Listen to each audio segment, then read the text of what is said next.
Hi, hello my dear kids. This question is there in example 3 of NCERT textbook and I am Sandhya Srihari to give you clarity on this question. I hope you all are seeing my videos. Of course, this session is very important and going to give you good clarity as well. So let us read the question going ahead. An observer 1.5 meter tall is 28.5 meter away from a chimney. There is a chimney, so you can see AB is the chimney. There is an observer standing in front of the chimney. So DC is the observer. There is a person standing in front of the chimney. The height of the observer is given, that is 1.5 meter. So if this distance DC is 1.5, obviously the distance EB will also be 1.5 meter.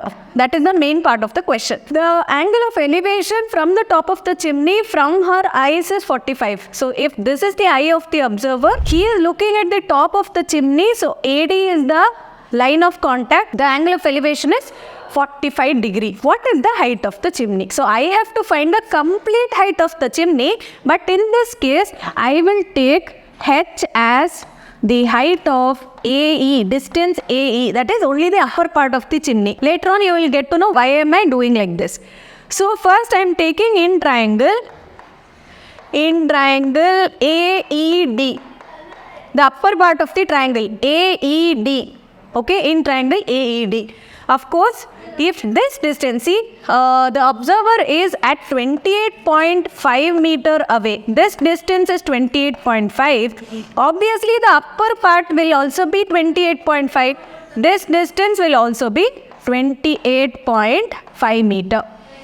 So, if I am taking the triangle, let me redraw the triangle here. This is D, E and A.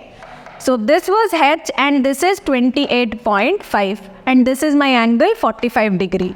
So tan 45 is equal to opposite by adjacent. Opposite is H and adjacent is 28.5. We all know that the value of tan 45 is 1.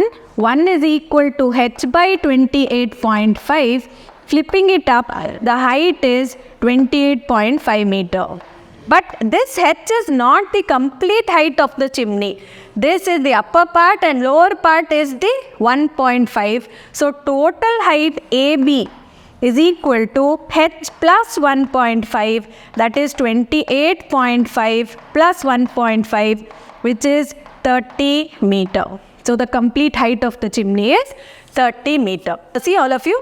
Whenever we are reading application based question, one sentence if you read and convert it to a diagram, it will be easier for you. First thing. Second thing is, whenever the inputs are given, write the input aptly. Think before you write and reread the question properly. Third thing is, look at the figure and check whether opposite, adjacent, hypotenuse or what and all is given. According to that, analyze the side ratio. Opposite by adjacent you have to take as tan. A hypotenuse by opposite is given, what angle to be taken. If adjacent by opposite is given, which angle to be taken. If you are able to analyze that and compute it step by step, the answer is pakka going to come and you will not do any errors.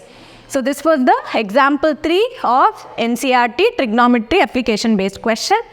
In my next video, you will be seeing the important questions as well. Thank you and don't forget to subscribe my YouTube channel.